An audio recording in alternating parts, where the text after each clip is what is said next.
Vamos a isto. O tema de hoje são então os grandes maçaricos. Foi o tema escolhido para esta semana temática. E eu vou apresentar as várias espécies, falar de identificação e, como disse, não posso entrar em demasiado detalhe porque senão não há tempo de falar delas todas, mas para cada uma delas vou apresentar alguns elementos que considero relevantes.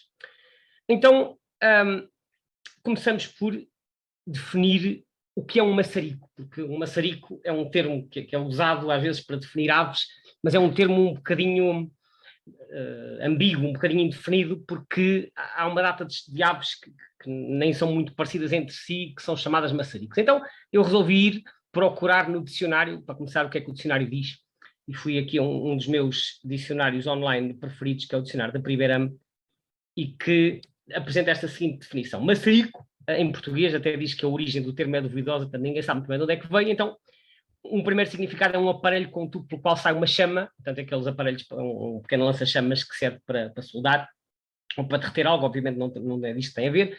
Informalmente, às vezes até é uma palavra que aparece também às vezes nos grupos, que é uma pessoa com pouca experiência, como quem diz, eu sou um bocado maçarico nisto, também se utiliza. Isto é um significado informal. Depois, informal também, na recruta, um soldado que ainda não terminou a instrução militar também é um maçarico. E depois o ponto 4 é o que nos interessa, ornitologia, é a designação dada a várias, atenção aqui isto, várias aves pernaltas aquáticas de pequeno e médio porte, em geral da família dos caradrídeos e dos escolopacídeos. Eu já aqui volto. E depois ainda, como ponto 5, isto é um regionalismo também de zoologia, um lebracho, que pelo que eu percebi é um macho de lebre jovem, com uma malha branca na frente. Esta parte, este termo, este significado eu desconhecia, aprendi quando fui consultar isto, então maçarico pode-se aplicar também a uma lebre jovem com uma malha branca. Bom, então voltando aqui ao ponto 4, isto refere aqui duas famílias, os caradrídeos e os escolopacídeos. Isto é um aportuguesamento, obviamente, do nome da família em latim, que é a família Caradridae e a família Scolopacidae. A família Caradridae reúne aquelas limícolas que também andam nos estuários e que se alimentam, sobretudo, com a vista e não tanto com os sensores do bico. Portanto, os caradrídeos reúnem os borrelhos, os abibos e as tarambolas. São limícolas com o bico mais curto. Mas, atualmente, nós não chamamos maçaricos a nenhuma destas aves. Os escolopacídeos são a família mais vasta dentro das limícolas e reúne os maçaricos, os grandes maçaricos, vamos falar hoje, os pequenos maçaricos, que serão tema para outra sessão, que inclui as pernas vermelhas, as pernas verdes, os maçaricos das rochas, bique-biques, e nesta família aparecem também as narcejas, as galinholas, os pilritos e mais algumas aves próximas. Portanto, estes são os escolopacídeos.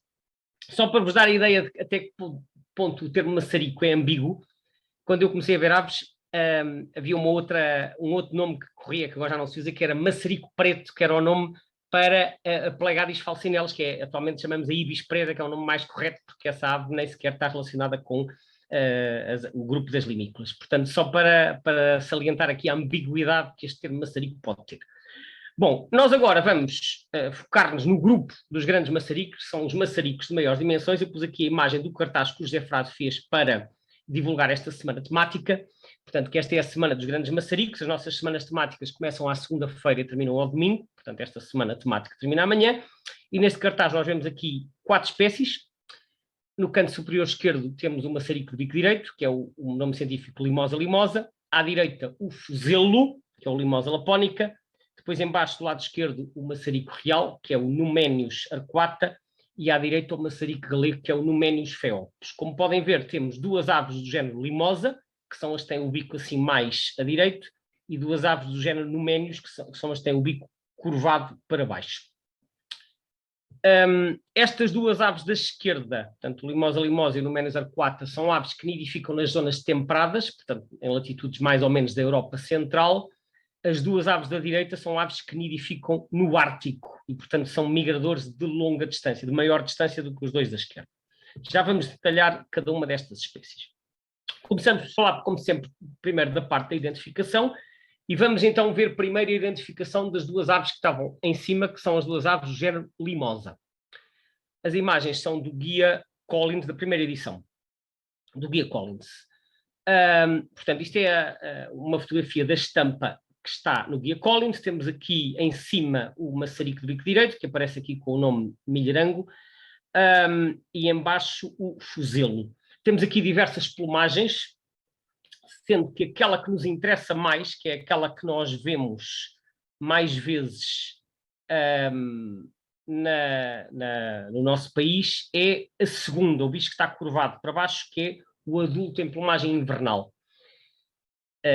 Porque depois à direita eu já vou falar que é a plumagem nupcial. Então, temos aqui em cima, temos o maçarico de bico direito e em baixo o fuzelo. E quando nós às vezes começamos a olhar para os guias, um dos aspectos que os guias chamam a atenção é que o maçarico de bico direito, como o próprio nome indica, tem um bico assim comprido, parece uma agulha longa a direito, e o fuzelo tem o bico ligeiramente curvado para cima.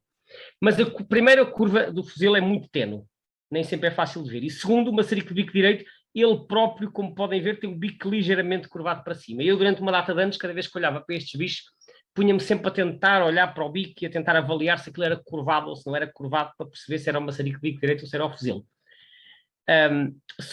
Não sei por que razão, demorei muitos anos a perceber que há um critério muitíssimo mais fácil para distinguir as duas espécies, que é olhar para o dorso. É que o maçarico de bico direito tem o dorso liso, cinzento, e o fuzelo tem o dorso riscado. Portanto, quando olhamos para o dorso é muitíssimo mais fácil do que estar aqui a avaliar a curvatura do bico. Este é o aspecto mais fácil de todos quando a ave está pousada. Depois, obviamente, há aqui também os pormenores, o fuzelo tem a lista supraciliar clara, tem a coroa mais riscada, mas o padrão do dorso é o mais óbvio de todos. Depois, quando estão a voar, a identificação ainda é mais fácil, porque o maçarico de bico direito tem uma grande risca alar branca, como podem ver aqui nesta imagem, e o fuzelo não tem. Portanto, em voo, basta ver, se tem risca branca é maçarico de bico direito, se não tem risca é fuzelo. À esquerda, há aqui um juvenil, de cada uma das espécies. O juvenil, que normalmente tem essa plumagem até ao primeiro inverno. Aqui, isto pode ser um bocadinho enganador, porque o maçarico de bico direito, o juvenil, tem o dorso serapintado, assim, com malhas, e, portanto, à primeira vista, poderia parecer riscado e poderia confundir-se com o fuzelo. Mas isto não é bem riscado, isto são, assim, umas malhas, que depois passam a ser lisas quando atinge a plumagem já de adulto. Aqui à direita, vemos a plumagem nupcial, que é aquela que aparece durante a época dos ninhos, e que nós já podemos ver esses bichos com esta plumagem normalmente a partir de março, mais ou menos, final de fevereiro, ficam cor de laranja, sendo que no caso do maçarico de bico direito, esse cor de laranja vem só até aqui ao peito, mas não desce ao ventre, enquanto que o fuzelo fica completamente cor de laranja até mesmo às partes inferiores, como podem ver. Portanto, é uma das diferenças também, é a extensão do cor de laranja na primavera. Portanto, salientando novamente aqui a característica que eu considero mais útil no maçarico de bico direito, o dorso cinzento, liso, e no fuzelo o dorso riscado. Vamos ver aqui uns exemplos de fotografias. Começando pelo maçarico de bico direito, temos então aqui a plumagem de inverno, que eu chamei não nupcial. Reparem, todo cinzento com o dorso completamente liso, ou enfim, com umas diferenças de coloração muito pouco marcadas. O bico direito, bastante longo. À direita, então, em plumagem nupcial. Esta fotografia foi tirada, se a memória não me falha, em abril. Cor de laranja no pescoço e também até meio do peito, mas as partes inferiores brancas. Portanto, aqui há assim umas malhas cor de laranja, mas o ruivo não se estende até ao ventre. Portanto, o contraste entre a plumagem não nupcial e a plumagem nupcial. Aqui, o juvenil, como eu estava a falar há pouco, que tem estas malhazinhas por cima, ao contrário, não é riscado como o fuzelo, é apenas assim serapintado. Esta fotografia, agora não me lembro da data quando eu fui procurar a fotografia, mas penso que foi em setembro. Portanto, é um bicho que nasceu no próprio ano, ainda com a plumagem de juvenil.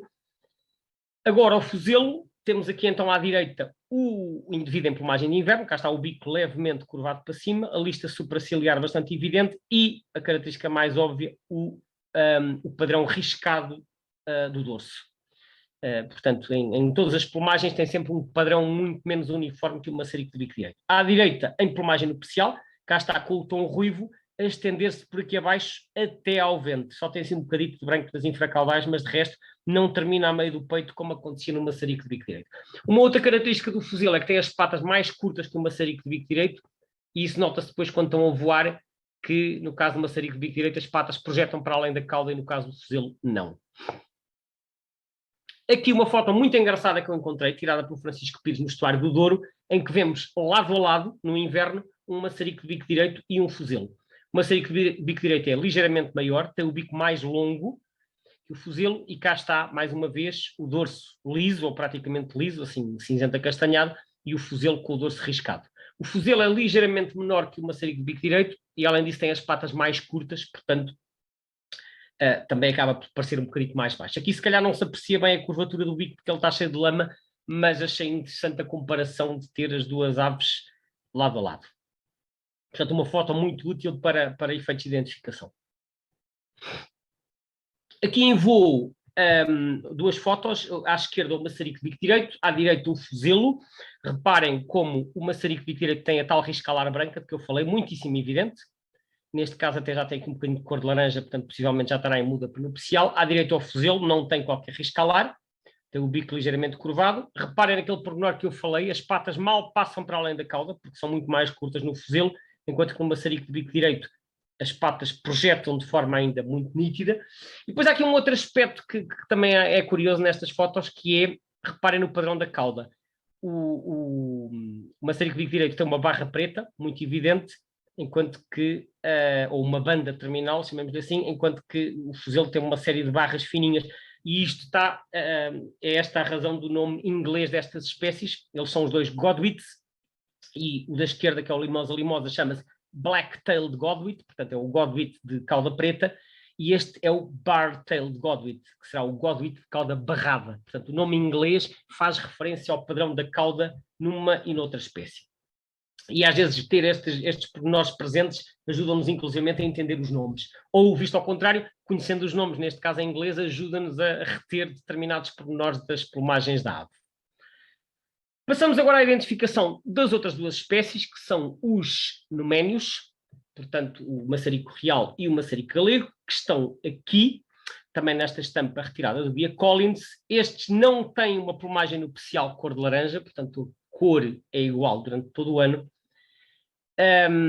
E as diferenças aqui têm a ver essencialmente com o tamanho da ave. O maçarico real é muito maior que o maçarico galego, e com o comprimento do bico. O comprimento do bico aqui é também às vezes um aspecto-chave para a identificação. E eu aqui queria contar uma história muito engraçada. Quando eu comecei a ver aves no final dos anos 80, como penso que já referi anteriormente, com a orientação de um tio meu que já se interessava pelo assunto. Uma das primeiras saídas que eu fiz foi com ele, e foi ele que me ensinou uma série de espécies. E um dos meus primos, às vezes, também ia, e ele interessava-se muito pela observação de aves.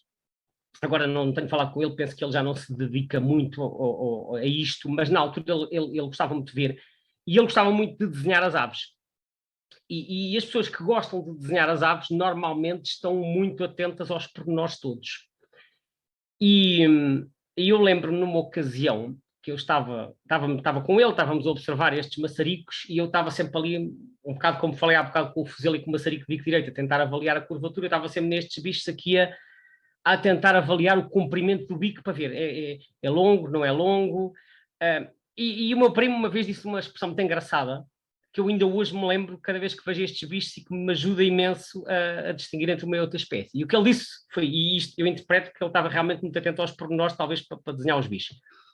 E ele disse-me isto: o bico do maçarico galego, que é o de baixo, né, é longo, mas não é exagerado. E o do maçarico real é longo e é exagerado. E eu achei muita piada, porque realmente a gente olha para o bico destas aves, e o maçarico galego tem um bico longo, mas que não parece desproporcional face à ave. Enquanto que o maçarico real tem um bico muito longo, e no caso das fêmeas ele pode ser especialmente longo. Como podem ver aqui na ave em voo, este bico parece um bico que é um exagero. É um bico que quase parece que potencial uma ave de outro tamanho. E eu hoje em dia olho para um maçarico e a primeira reação que eu tenho é: este bico é exagerado ou não é? É muito exagerado, isto deve ser um maçarico real. Obviamente depois convém confirmar outros pormenores, mas esta dica tem-me ajudado imenso na identificação destas duas aves. Bom, para além disto, há a questão do tamanho. Como eu disse, o maçarico real é muito maior que os outros todos, é de facto um bicho quase gigante. Enquanto que o maçarico galego é do tamanho do fuzelo e do maçarico galego. E depois há um outro pormenor muito útil também, que é a questão da coroa escura, que está aqui patente neste desenhozinho aqui à esquerda. O maçarico galego tem a coroa escura com uma lista clara no meio, uma lista média, está aqui escrito, lista média da coroa pálida e proeminente. Enquanto que o maçarico real não tem a coroa escura, tem assim umas resquinhas fininhas, como podem ver, até diz aqui por vezes tem uma espécie de listra pálida, mas não tem bandas escuras como este.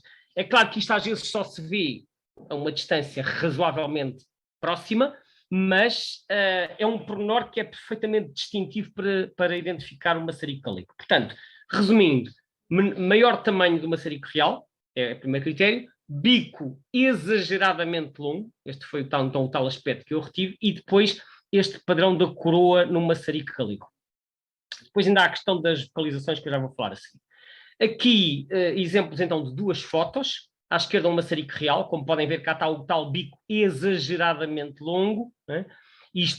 Ele é maior que o outro, claro que quando o bicho está isolado às vezes é mais difícil avaliar o tamanho. Reparem também na coroa, que não é escura, tem só assim um padrão de risquinhos, mas nada mais do que isso, enquanto que o maçarico galego tem um bico longo, mas não é exagerado, e cá está a coroa escura, duas bandas escuras, uma de cada lado, com a tal risquinha clara ao meio, então aqui a tal característica identificativa de que eu falei.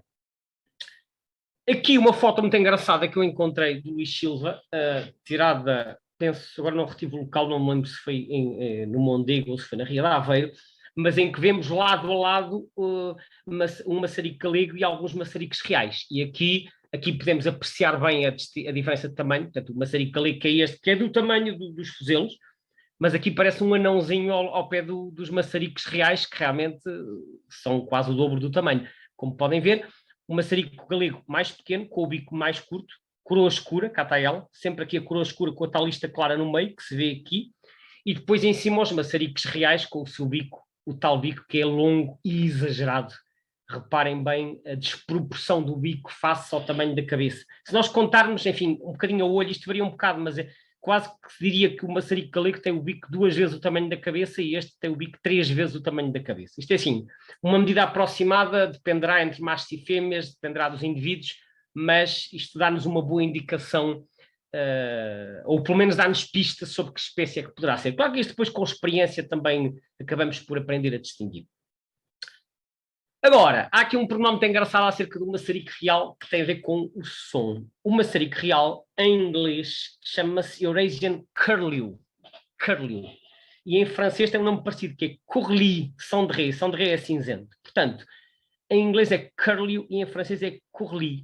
Ora, tanto Curlew como Courlis são nomes onomatopeicos, ou seja, são nomes que emulam o som produzido por esta ave. O maçarico real tem vários sons, tem várias vocalizações diferentes, mas um dos chamamentos mais característicos é precisamente o que está por trás destes nomes. E eu escolhi aqui um fecheiro tirado do Xenocanto para vos passar para vocês poderem ouvir então o som desta ave.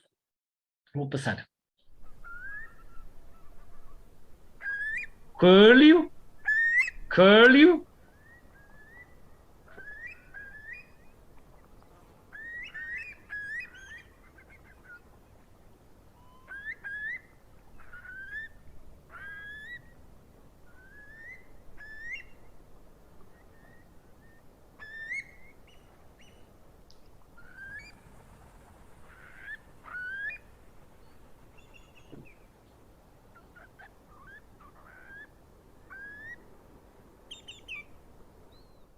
Portanto, como puderam ouvir, embora com algumas variações, eles fazem culi e nós pensando em associar o som ao nome da ave, como funciona, por exemplo, com o cuco, entre outros, é uma forma mais fácil de identificar. Isto no final ouvia-se um kiu-kiu-kiu, que não é o maçarico real, era um perna verde a passar, que está às vezes nestes ambientes estuarinos, ouve-se mais do que uma espécie. Bom, passamos agora à parte da conservação. Eu aqui, para não estar a gastar muito tempo individualmente, pus as 4 fichas de uma só vez, são tiradas do site da BirdLife.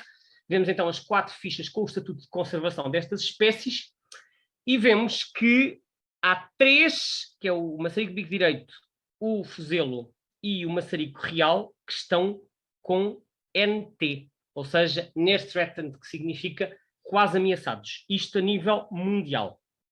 Aqui à esquerda temos o maçarico galego, que está Least Concern, portanto é o único que não está ameaçado a nível mundial. Portanto, 3 quase ameaçados e um Least Concern. Adicionei o estatuto na Europa, e na Europa refere-se ao Livro Vermelho Europeu, que foi publicado em 2021, e em Portugal, de acordo com o Livro Vermelho dos Vertebrados de Portugal, publicado em 2005. Na Europa, o que é que nós vemos? Vemos que o maçarico de bico direito também está NT, o fuzelo está list concern, mas tem aqui um W que significa que isto se refere só à população invernante e não à população nidificante, portanto, à população invernante na Europa.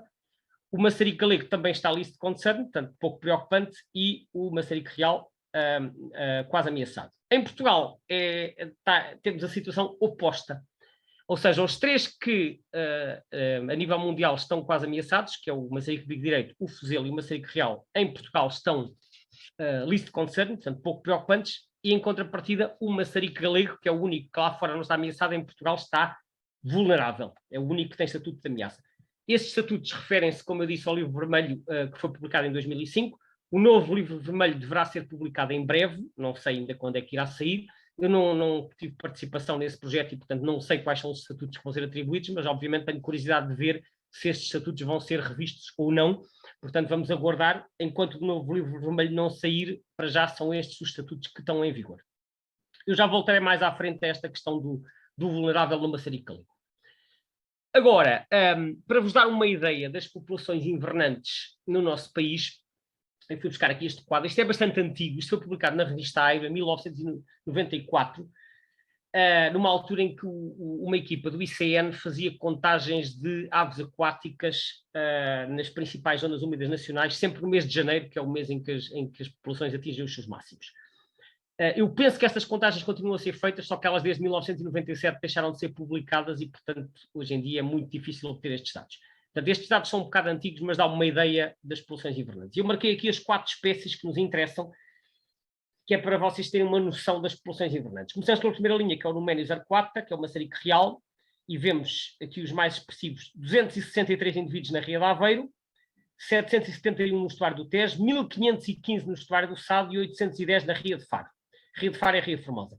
Portanto, os maçaricos reais concentrados em 4 locais. Depois, nos outros sítios, muito poucos bichos, aparecem bichos isolados. Portanto, estes bichos concentram-se em 4 grandes zonas úmidas portuguesas.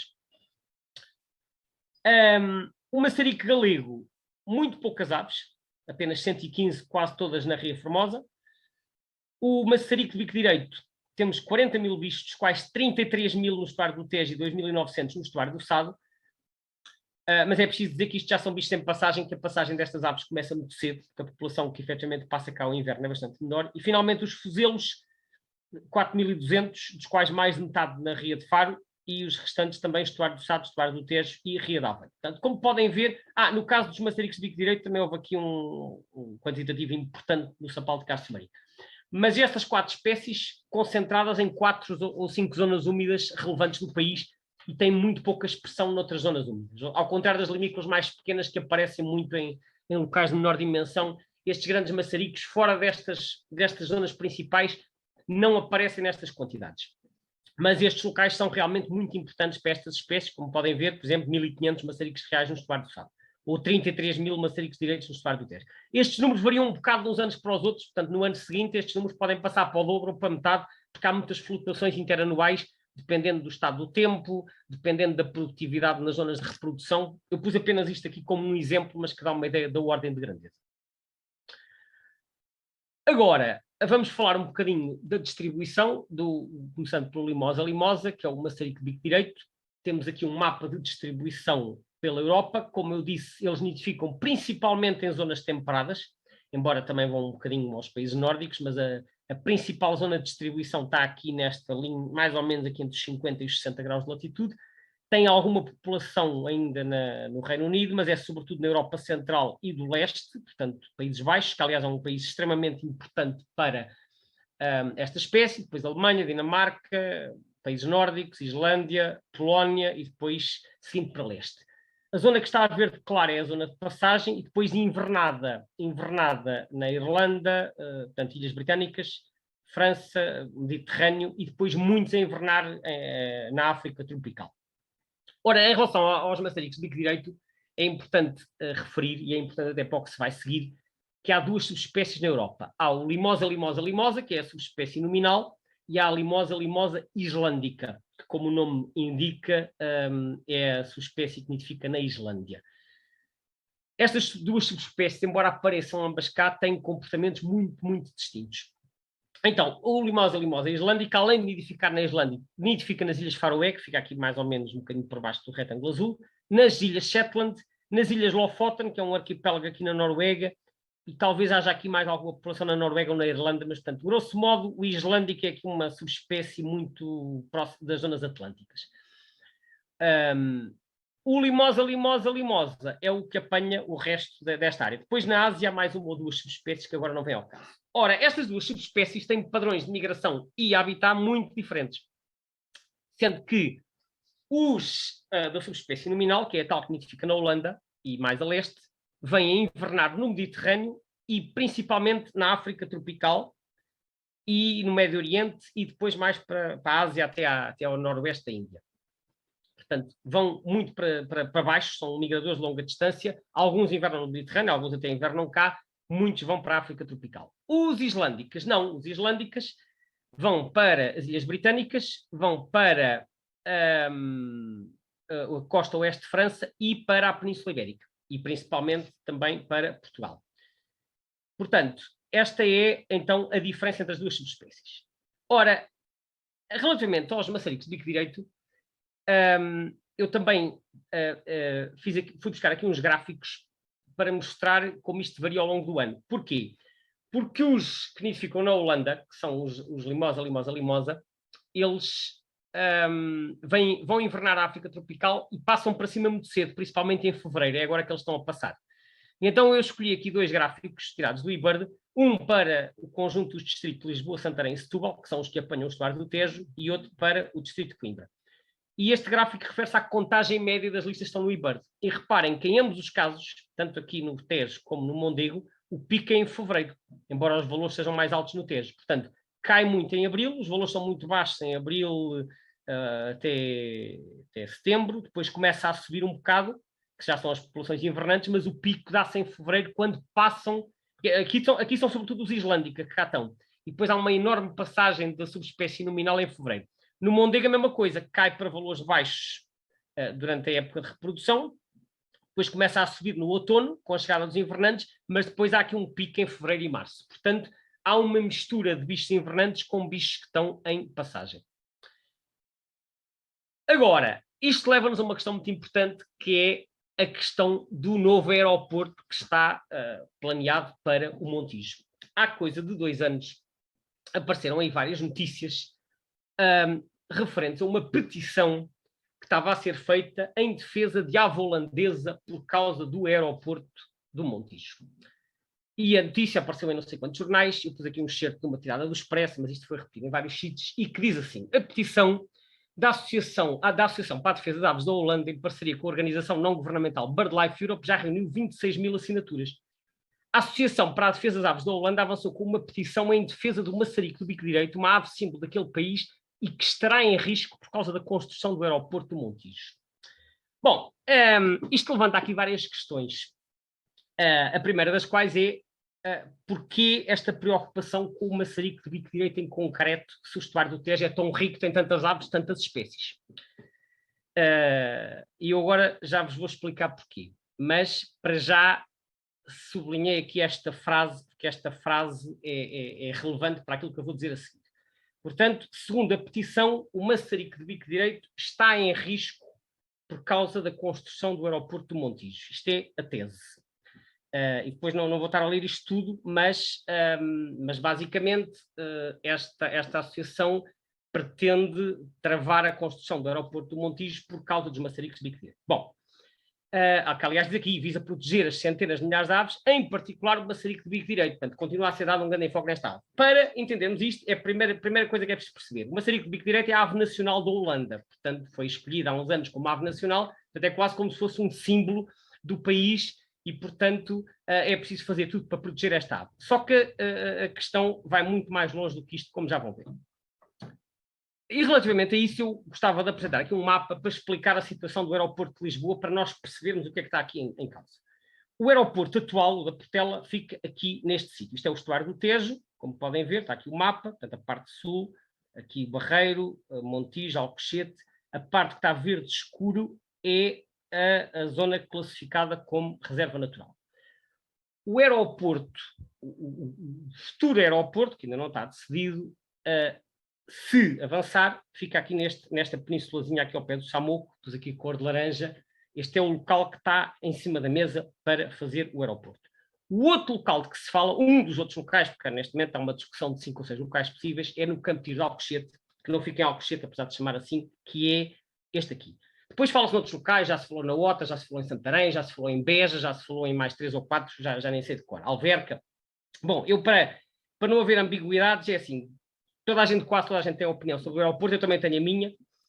A minha opinião é de que o melhor local para fazer o aeroporto é aqui, é no Campo de Tiro de Alcochete. Eu agora não vou estar a detalhar isto muito mais, porque já sai um bocadinho fora do âmbito da sessão. Depois, se alguém quiser desenvolver mais o assunto, podemos tratar disso na parte das questões. Portanto, a minha opinião é que este é o local mais indicado, aqui no Campo de Tiro de Alcochete, que fica aqui a sul entre a Nacional 119 e aqui a Autostrada A13. Portanto, fica nesta zona. Agora, voltando aqui à questão do aeroporto do Montijo, que é sobre isto que tem a ver a petição. É evidente que este sítio é um sítio que que é completamente inapropriado do ponto de vista da conservação da natureza, porque embora fique fora da reserva, está mesmo em cima do estuário do Tejo, e portanto é evidente que isto, além das transformações da habitat que aqui vai implicar, o risco de colisão com aves aquáticas é enorme, muito maior do que, por exemplo, se estiver aqui que já está a 20 km do estuário. Agora, vamos tentar perceber melhor qual é o impacto deste sítio em concreto nos maçaricos de bico direito. Os maçaricos de bico direito em Portugal ocorrem duas subespécies, que é o limosa e o limosa islândica. Só que eles ocorrem em zonas diferentes. E isto já está muito estudado, já há muitos trabalhos feitos sobre isto. Os limosa islândica são os que vêm cá invernar, como eu disse, e eles alimentam-se principalmente nos lodos do estuário. Portanto, são os que andam por aqui nesta zona. Os da subespécie nominal, que são os tais que vão invernar, sobretudo em África, e que passam cá em grande número em janeiro, fevereiro, março, vão se alimentar sobretudo nos arrozais. Os arrozais ficam aqui na Lesíria, a sul da Nacional 10 e mais a norte, entre Samora, Correia e Benavente. Portanto, não quer dizer que não possa haver alguns, obviamente, a alimentar-se aqui, eles podem se misturar. Mas está muito estudado que estes se alimentam em zonas de estuário e estes se alimentam em zonas de água doce. Portanto, os limosa, porque os arrozais são todos cá em cima, não há arrozais aqui em baixo. Os arrozais começam aqui a norte do Sorraia. Estão sobretudo aqui e aqui. E estes movimentos estão estudados. Portanto, na eventualidade do aeroporto ser construído aqui, isto pode ser um desastre para o estuário e, eventualmente, para os islândica, mas não para os limosa, que são os holandeses que estão lá em cima nos arrozais, estão para aí a 25 ou 30 quilómetros daqui. E, curiosamente, os islândica, que estão aqui mais perto, esses até passam cá muito mais tempo, portanto, estão aqui, vêm cá invernar, enquanto que os outros aparecem sobretudo na passagem migratória. Mas agora a questão ainda tem aqui um outro aspecto que eu vou falar, que é o seguinte, é que esta espécie está numa situação extremamente precária na Europa continental. Vamos ver aqui a imagem do Atlas Europeu, que eu já mostrei para outras espécies. Para quem está a ver isto pela primeira vez, isto é a imagem comparada dos dois Atlas Europeus. EBBA significa European Breeding Bird Atlas, sendo que este mapa compara em quadrículos de 50 por 50 km a situação entre o primeiro e o segundo Atlas. A cinzento, as quadrículas onde apareceu nos dois Atlas, isto é a distribuição como nidificante. A cor de laranja, aquelas em que esteve no primeiro Atlas, mas não no segundo, e a azulas que apareceu no segundo Atlas, mas não estava no primeiro. Bom, como podem ver, isto é um mar de quadrículas laranjas, um pouco por toda a Europa Central. Houve apenas crescimento aqui na Finlândia, em alguns países a leste e, curiosamente, na Islândia, onde eles também estão a aumentar. Mas, de resto, diminui em Inglaterra, diminui em França, diminui na Alemanha, diminui em vários países do leste. Portanto, esta espécie está a diminuir fortemente por toda a Europa. E eu recordo que o primeiro Atlas Europeu foi feito por volta de 1990. Portanto, isto é o panorama dos últimos 30 anos, é este. E eu fui procurar no site da BirdLife o que é que diziam sobre as ameaças para esta espécie. Tem aqui esta conversa toda, que eu não vou ler, mas vou chamar só a atenção aqui para duas frases que eu vou traduzir. A primeira é loss of nesting habitat owing to wetland drainage and agricultural intensification and conversely abandonment in some parts of the range are the most significant threats. Traduzindo, as ameaças mais significativas são a perda de habitat de nidificação devido à drenagem das zonas úmidas e intensificação agrícola e, consequentemente, abandono em certas áreas da área de distribuição. Onde é que nós já ouvimos isto?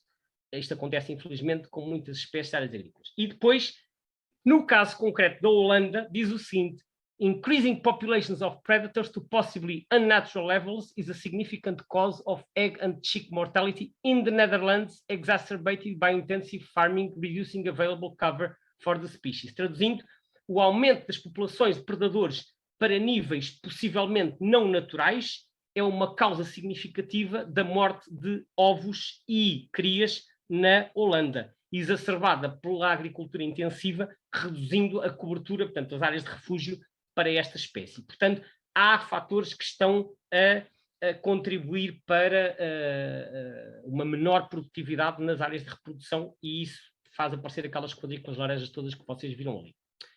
Vamos ver qual é a tendência na Europa. Isto é do site da EBCC, que é do European Bird Census Council, que tem dados já recolhidos há mais de 30 ou 40 anos, neste caso desde 1984.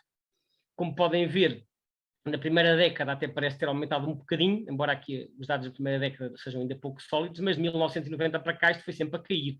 Caiu aqui dos 100% e agora está nos 40%. Portanto, há 30 anos que a população de maçarico de bico direito na Europa tem estado a cair e a cair fortemente. Portanto, caiu mais de 60%. E vamos ver no caso da Holanda. A Holanda que aparentemente foi o país que se preocupou mais com a questão do aeroporto.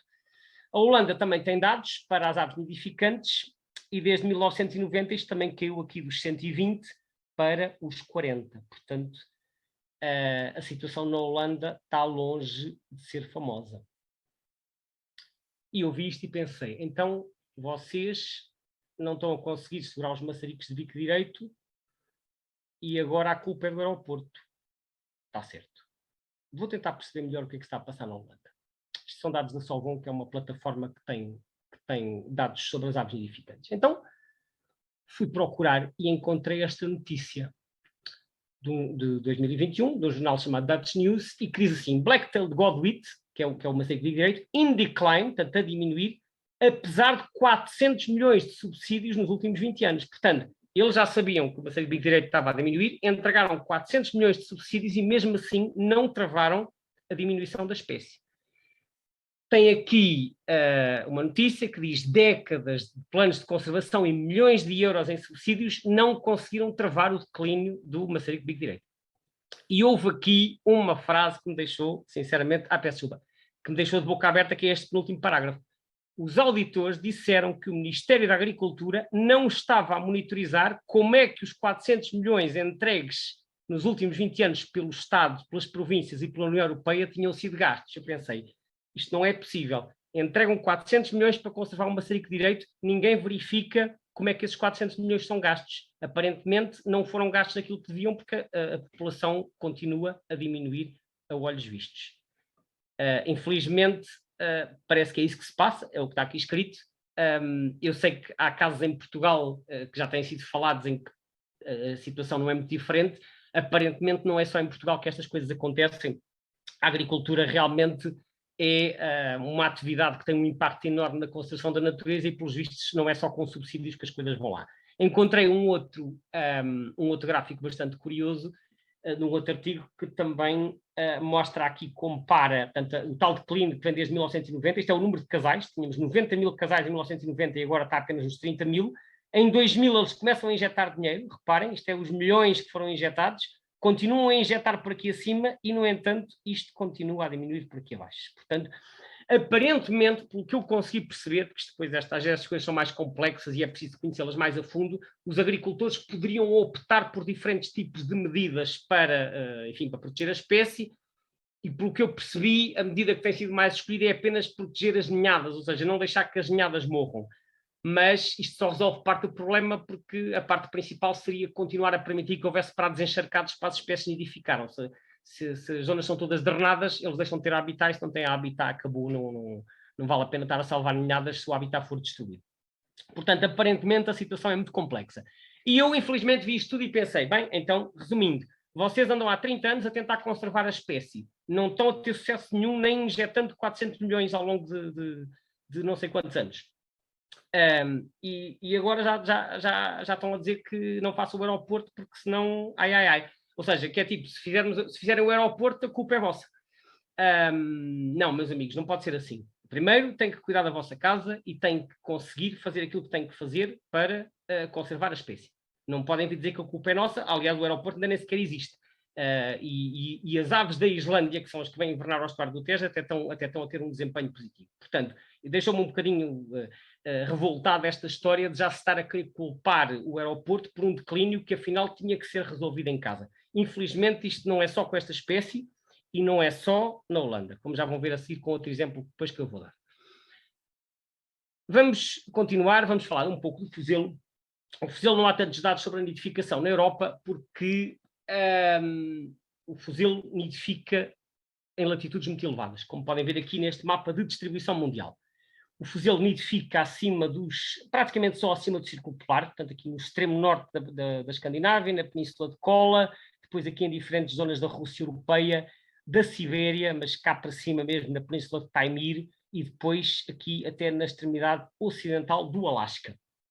É um migrador de longa distância, como podem ver, praticamente não inverna nestas latitudes. Invernam algumas populações nas costas europeias, só nas zonas atlânticas, zonas que não sejam demasiado frias, e depois por toda a costa africana, Madagascar, Mar Vermelho, Ásia, Indonésia e Austrália. Estes que vêm para a Austrália são os que vêm daqui desta zona do Alasca e das zonas do Pacífico. Aqui um zoom para a Península Ibérica, e podemos ver que tem algumas manchas que correspondem, grosso modo, àqueles locais que eu indiquei há pouco. Estuários do Tejo e do Sado, Ria de Aveiro, Ria de Faro, Baía de Cádiz, também é uma zona importante. Depois aqui na Galiza, as chamadas rias galegas, que são as rias altas e as rias baixas, mais algumas zonas aqui também na Cantábria, nas Astúrias e algumas no Mediterrâneo, portanto são as principais zonas de invernada. Eles estão concentrados nas grandes zonas úmidas, são as zonas onde o fuzelo inverna, e fora disso eles são muito pouco frequentes. Já vi uma vez, curiosamente, vi um bando em migração no início de maio a atravessar aqui esta zona perto de Alcântara, que fica aqui nesta zona da Extremadura. Era um bando de fuzelos que ia migrar de dia sobre a planície em direção ao norte, portanto foi uma observação curiosa, já foi há muitos anos, eram para aí, não sei, 20 ou 30, o que mostra que eles podem migrar pelo interior, vão migrar assim sempre para a direita, vão para aqui acima, depois vão chegar à costa novamente, portanto vão pelo caminho à direita que é mais curto. Ora, os fuzelos também foram notícia recentemente, porque o fuzelo, agora como já há bichos seguidos por GPS, equipados com GPS, é possível perceber melhor as migrações. Então o fuzelo, há pouco tempo, esta notícia é de outubro de 2022, bateu um novo recorde de um voo sem paragens, neste caso desde o Alasca, aquela população que eu falei há pouco, desde o Alasca até à Tasmânia, que fica aqui esta ilhazinha a sul da Austrália. E então, Barthel Godwit, como eu disse há pouco, Barthel Godwit é o fuzelo, voou 13.500 quilómetros desde o Alasca até à Tasmânia, batendo o recorde do mundo de um voo ininterrupto. Reparem que isto aqui praticamente tem pontos de paragem, e aquilo foi seguido por GPS, portanto eles vão vendo no GPS a posição do bicho. Aparentemente este voo demorou 11 dias, como está aqui escrito no mapa da direita, 11 dias, 13.560 quilómetros, batendo o anterior recorde que pertencia também a um fuzelo, que era um recorde que tinha sido estabelecido uns anos antes, e também era assim, penso que também do Alasca até algures na Austrália. A distância não era tão grande, eram para aí 13.000 ou 12.000 quilómetros, portanto não era uma coisa muito grande. Portanto, o fuzelo, aparentemente, pelo menos que se saiba até agora, é o recordista das distâncias de migrações de longa distância. Vocês podem perguntar como é que eles conseguem fazer estes voos tão longos. É o segredo que muitas aves têm para conseguir fazer longas migrações, é acumular grandes reservas de gordura antes da viagem. Portanto, vão acumulando e depois conseguem estar vários dias a migrar sem se alimentar. Agora, a parte espantosa aqui não é a duração da migração, é o voo ser ininterrupto, porque estes bichos não conseguem nadar, ao contrário de outras aves que conseguem nadar, mas eles não têm membranas interdigitais, portanto, se eles aterrarem no meio da água, depois podem já não conseguir sair de lá, pode ser muito complicado, e, portanto, isto é mesmo um voo direito, e realmente é uma distância absolutamente impressionante. 13.500 é uma distância maior do que o Equador ao Polo Norte, portanto, fica aqui também esta nota sobre as capacidades migratórias do fuzelo. Agora, isto saiu num jornal australiano, está aqui o endereço. Agora vamos falar de uma outra espécie, que é o maçarico real. Peço desculpa.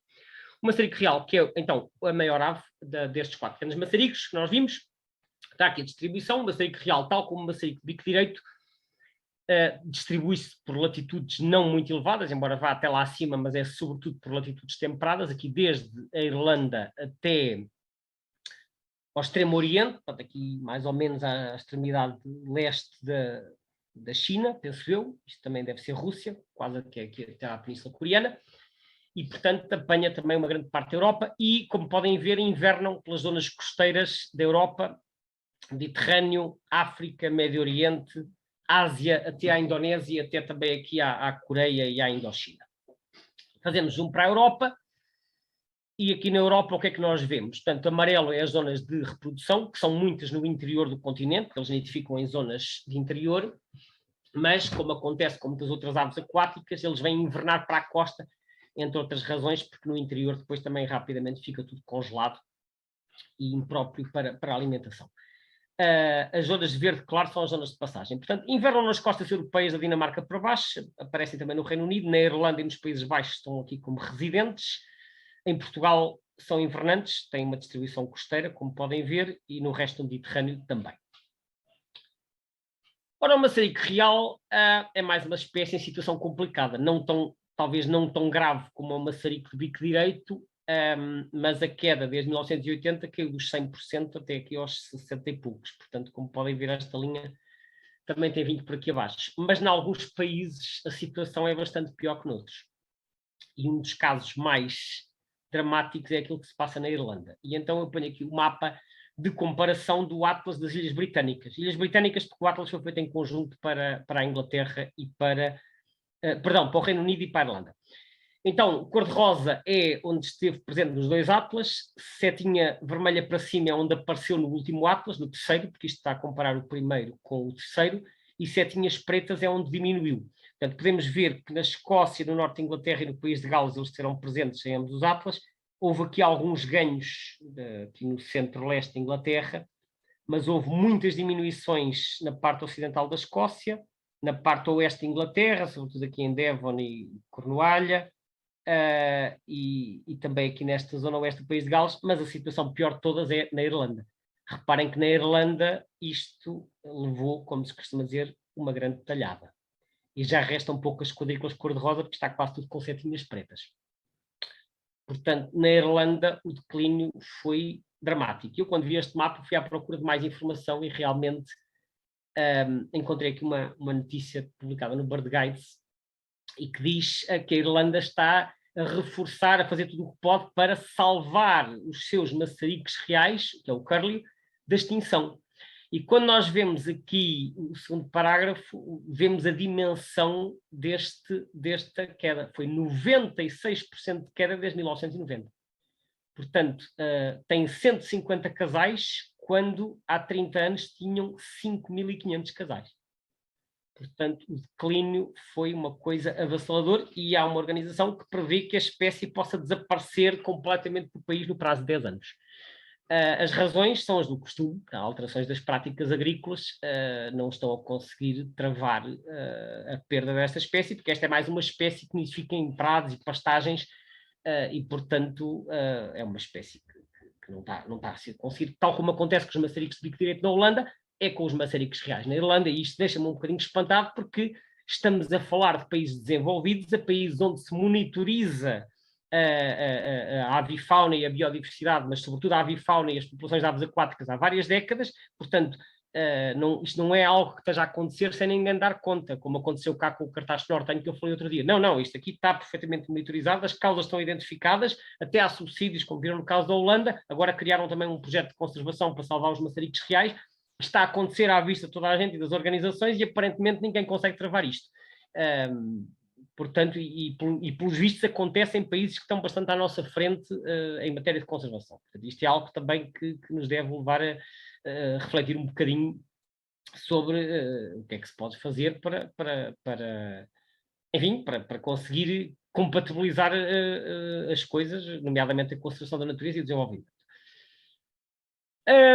Falando um pouco da situação em Portugal, esta espécie é invernante, temos aqui o gráfico de frequência das listas, portanto, a frequência que é a quantidade de listas, a proporção de listas do IBIRD que tem a espécie registada, como podem ver, um padrão típico para uma espécie que é mais invernante do que provavelmente migradora de passagem, tem os seus máximos em dezembro e janeiro, com 4% de frequência, depois diminui já a partir de fevereiro, que é quando as aves começam a ir embora, tem o seu mínimo em maio, que é a época de reprodução, quando eles estão nos seus países de origem, em que os valores estão aqui muito, muito perto de zero, e depois começam a subir em junho, que é quando começam a voltar os primeiros não reprodutores ou reprodutores falhados, e depois vai subindo gradualmente. Não há uma chegada massiva, como acontece, por exemplo, com os tordos, que chegam todos em massa em outubro. Não, os bichos vão chegando de forma gradual, a partir de junho isto já está a aumentar, quando chega a agosto, setembro, já temos aqui bastante, e depois os números vão engrossando até ao inverno. Tem assim um gráfico em V. Uma situação curiosa que eu encontrei é a situação da nidificação em Espanha. É uma coisa que vem referir em muito poucos dias, mas o maçarico real nidifica em Espanha. Tem uma população diminuta e eu partilho aqui alguma informação que encontrei no site da SEO, que é a Sociedade Espanhola de Ornitologia. Isto é do Atlas mais recente, o terceiro Atlas, mas eu aqui, em vez de pôr o mapa comparado, pus um mapa de distribuição. Isto tem várias bolinhas verde claras que estão aqui como não reprodutor, porque isto são normalmente bichos em passagem migratória ou bichos que estão a alimentar em estuários, não são bichos reprodutores. Atualmente só existe um único núcleo reprodutor conhecido, que é esta bolinha verde escura que aqui está, que fica na Galiza, mais concretamente na província de Lugo. E a parte que eu achei aqui curiosa, para além, obviamente, de ser um local até relativamente perto da nossa fronteira, foi o detalhe que é partilhado no site da SEO, que diz o seguinte: desde 2007 a área de nidificação circunscreve-se a uma única localidade situada no município de Castro de Rei, que é aqui na província de Lugo. E eu até achei curioso que seja uma espécie tão rara em Espanha que seja dado este detalhe, mas o texto continua e ainda diz mais algumas coisas curiosas. Diz aqui, sem estar agora a ler isto tudo, diz esta parte que eu marco aqui, portanto, desde 2007 a área de nidificação circunscreve-se a uma única localidade, e depois cá em baixo, esta zona de Landa, que é uma charneca, é adjacente ao aeródromo de Roças, Castro de Rei Lugo. Eu pensei, mas eles estão a dar este detalhe todo para uma espécie tão rara, e depois quando li o resto percebi, é de acesso restrito e desde 2016 está fechada com uma rede, portanto, sinergética, uma rede de caça, e este facto de estar encerrado permitiu a permeabilidade necessária para as famílias poderem circular desde os matos onde nidificam até aos prados próximos, que é onde eles se alimentam. Portanto, eu achei isto muito curioso, porque a espécie é rara, mas ao contrário do que muitas vezes é feito em Portugal, em que se tenta esconder a informação e não divulgar absolutamente nada e manter isto tudo sob segredo, que é uma abordagem que eu tenho sempre muitas dúvidas sobre a eficácia, a CEU optou aqui por uma postura muito mais transparente, a dizer, olhem, é aqui, temos um casal ou dois casais, ou não sei exatamente quantos são, é neste sítio, o local está perfeitamente identificado, isto está perfeitamente vigiado, é ao lado de um aeródromo, está tudo vedado com rede de caça, portanto ninguém pode lá entrar, é uma zona de acesso restrito, que é para as aves poderem estar sossegadas. Portanto, o local está, obviamente, acompanhado, mas eu gostei de ver, porque eu acho que não é escondendo que se protege, é divulgando, sem dúvida, divulgando para nós sabermos que existem estes valores naturais, mas ao mesmo tempo tomando as medidas necessárias para evitar, obviamente, visitantes indesejados, seja por acidente, seja por pessoas que vão lá, obviamente, com propósitos que são contrários à conservação. Portanto, eu acho que é uma boa prática isto de divulgar a informação, tendo simultaneamente estes cuidados de proteger estes locais, neste caso, para uma espécie tão sensível. Portanto, partilhei também aqui este detalhe que eu achei muito curioso. Finalmente, vamos falar da quarta espécie, que é o maçarico galego. O maçarico galego é mais uma espécie que nidifica em latitudes elevadas, como podem ver aqui. Portanto, não nidifica na Europa Central, nidifica apenas no norte, países nórdicos, depois aqui ainda na Estónia, salvo erro, Estónia e Letónia, depois na Rússia, assim um bocado espalhado, no Alasca e ainda na Islândia e na Groenlândia e no extremo norte do Reino Unido. Perdão, Ilhas Shetland e Ilhas Faroé. Portanto, mas é uma espécie de latitudes elevadas. Não inverna praticamente na Europa Central, portanto é um migrador de longa distância, inverna principalmente nas costas africanas, América do Sul, Ásia e aqui Indochina e Austrália e até Nova Zelândia. Portanto, é um migrador de muito longa distância. Fazendo zoom para a Europa, vemos então Islândia, Groenlândia, Catão, Faroé, Shetland, Escócia, países nórdicos, países bálticos e Rússia. E depois aqui a zona de invernada, o limite norte da zona de invernada é na Península Ibérica, mas isto é uma população marginal porque esta espécie inverna principalmente em África. Ora, a tendência do maçarico galego na Europa é contrária aos outros. Está a subir. Está a subir desde que há dados desde os anos 80. Mas há aqui uma ressalva que tem que ser feita. Estes dados só incluem Finlândia, Noruega, Suécia e Estónia. Não incluem a população da Islândia. A população da Islândia, como podem ver neste quadro que está aqui à direita, é mais de metade da população europeia. Portanto, este gráfico que está aqui pode não ser completamente representativo, embora eu acho que na Islândia a situação também é relativamente favorável, mas não está incluído neste gráfico. Agora, nós temos que questionar-nos porque é que esta espécie não está a ser tão atingida. Bom, eles nidificam, eu quando estive no Ártico, já foi há muitos anos, no norte da Noruega, eu vi lá os maçaricos galegos em época de nidificação, mas eles nidificam em zonas de tundra, são zonas que não são agricultadas e, portanto, não são tão fortemente transformadas como acontece nas zonas da Europa Central, dos países que eu falei, da Holanda, da Irlanda, da França, Reino Unido, etc. Portanto, sendo uma espécie que nidifica na zona de tundra, não tem o seu habitat de nidificação tão afetado. Se as zonas onde eles invernam também não forem muito transformadas, a espécie, à partida, vai-se aguentando, que é o que parece estar a acontecer aqui. De qualquer forma, saliento este aspecto, mais de metade da população europeia está na Islândia, isto também é relevante para entendermos as migrações desta espécie, que é o que eu vou falar a seguir. Esta à direita são dados da BirdLife, à esquerda são do European Bird Census Council. Ora, a passagem primavera do maçarico galego é um fenómeno muito engraçado, que já é conhecido há muitos anos. Eles invernam sobretudo em África, como eu disse, sobretudo aqui nas costas da Mauritânia, Senegal, etc. E eu lembro, desde que eu comecei a ver aves, que me apercebi de uma coisa muito curiosa. Nós no inverno vemos só maçaricos galegos, 2 ou 3 ou 4, e de repente na primavera, normalmente nas 2 últimas semanas de abril, aparecem bandos que podem ser 50, 100, 200, aparecem maçaricos galegos de todo lado. E porquê que isto acontece? Porque eles vão para aqui acima, vão para a Islândia, que, como eu disse, é o principal destino dos maçaricos galegos, mas na subida, 80% dos maçaricos galegos fazem uma paragem. Uns param na Irlanda, outros param aqui em Portugal, ou em Espanha, ou em Inglaterra, etc. Mas normalmente não fazem, alguns fazem o voo direto, mas a maioria não faz. E como eles saem daqui em meados de abril, o que acontece? Nós chegamos a final de abril e de repente nas nossas zonas úmidas costeiras chegamos lá e está cheio de maçaricos galegos. E até aconteceu há uns 4 anos, eu estava a residir no Algarve e precisamente por essa altura de finais de abril estava numa praia aqui perto de Castro Marim e de repente vejo um bando de aves castanhas a virem do mar e eram maçaricos galegos, eram para uns 50 ou 60 que passaram perto de mim e depois dirigiram-se para as salinas de Castro Marim, certamente para descansar. E pensei, olha, estão os maçaricos galegos a chegar, que giro, mas eu nunca os tinha visto assim a chegar do mar, precisamente a chegar à área de descanso. Mas, portanto, há muito este hábito de eles fazerem este, que eles chamam aqui o stopover, né? Ora, hoje em dia, com o seguimento por GPS, já é possível saber muito mais. E tem havido bastantes projetos, alguns até com investigadores portugueses, que têm feito a marcação dos maçaricos galegos. E nós vemos aqui 2 imagens, sendo que à esquerda temos a migração outonal, 4 indivíduos, e desses 4 indivíduos, eles, quando na migração outonal, saíram da Islândia e vão por aqui abaixo, para esta zona, que deve ser aqui alguns, não sei se está aqui escrito no texto, mas deve ser para aí no Senegal. Eles fazem voo direto, como podem ver. Não é tão longo como o fuzil, isto são para aí uns 5.000 quilómetros. Mesmo assim já é uma coisa bastante importante, 5.000 ou 6.000 quilómetros. Fazem o voo direto. Mas na migração para cima, desses 4, houve 2 que fizeram o voo direto e houve outros 2 que pararam na Irlanda. Portanto, como eu disse, uns param na Irlanda, outros param na Península Ibérica.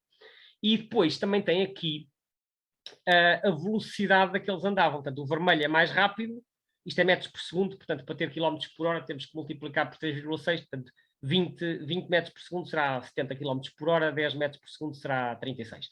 Portanto, o que nós vemos é que na viagem para baixo eles têm muito mais encarnado, né? Portanto, eles voam mais rápido. E para cima tem muito mais cor de laranja e amarelo. Isto tem provavelmente a ver com os ventos. Ou seja, na migração para norte eles encontram ventos menos favoráveis, isso atrasa a velocidade de progressão e, além disso, implica um maior esforço para realizar essa viagem. Portanto, requer mais dispêndio de energia, o que significa que eles a voar para norte não conseguem fazer tudo numa só etapa e precisam de fazer uma paragem para reabastecimento. E isso explica porque é que há tantos maçaricos galegos a parar por cá durante o final de abril. Portanto, achei interessante. Isto é um dos autores aqui, é o José Alves, que é um investigador português que há muitos anos que trabalha com estes grandes maçaricos, e achei estes mapas bastante curiosos porque ilustram exatamente a diferença na migração para sul e para norte e explicam porque é que na migração para sul nós normalmente não vemos maçaricos galegos nas quantidades que vemos na primavera. Peço desculpa. Ora, sobre a passagem primaveril, também aqui um gráfico do eBird, neste caso com a contagem média. A contagem média das listas do eBird. Reparem que ao longo do ano, o número médio de indivíduos nas listas que têm esta espécie registada anda aqui pelos 3, 4. Mas que quando chegamos a abril, cá está, as duas últimas semanas de abril, de repente isto dispara. Portanto, nas duas últimas semanas de abril que aparecem grandes quantidades e que faz aumentar imensa média. Atenção, isto não é frequência, isto é o número médio de indivíduos em cada lista. E agora, até umas fotos engraçadas que eu encontrei no eBird e que partilho aqui. E reparem nas datas. Esta foi tirada por António Gonçalves no Cabo Raso, 26 de abril, cá está, portanto, na altura deles, e ele contou 3 bandos de maçaricos galegos, num total de 154 indivíduos, a voar para norte em frente ao Cabo Raso. Portanto, eles estavam a seguir a linha de costa. Reparem, cá estão eles todos a voar em formação. Isto claramente um bando de imigração. Para estarem a voar tão perto da costa, ou ainda não fizeram a sua paragem de reabastecimento e vão fazer mais à frente, ou já fizeram e estão a seguir viagem. Portanto, uma das duas situações, mas estão a passar, obviamente, aqui perto da Península Ibérica. Aqui um outro caso bastante interessante.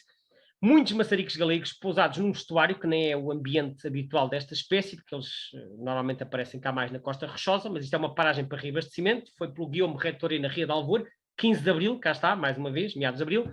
15 de abril de 2020, 346 indivíduos neste caso. Aliás, é da Ria de Alvor o recorde que eu conheço de maçaricos galegos juntos em Portugal. Já é um registro já dos anos 90 com mais de 600 indivíduos. Portanto, às vezes aparecem bandos mesmo muito expressivos nessa altura.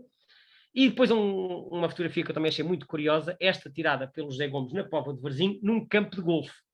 Portanto, mais uma vez, 28 de abril, cá está, 60 indivíduos neste caso, ou seja, isto para dizer que nas paragens para reabastecimento eles param onde calham, onde encontrarem condições para se alimentarem e se aquilo que está disponível for um campo de golfe, pois então é num campo de golfe que eles vão parar. E então está aqui um registro num campo de golfe perto da Póvoa de Varzim.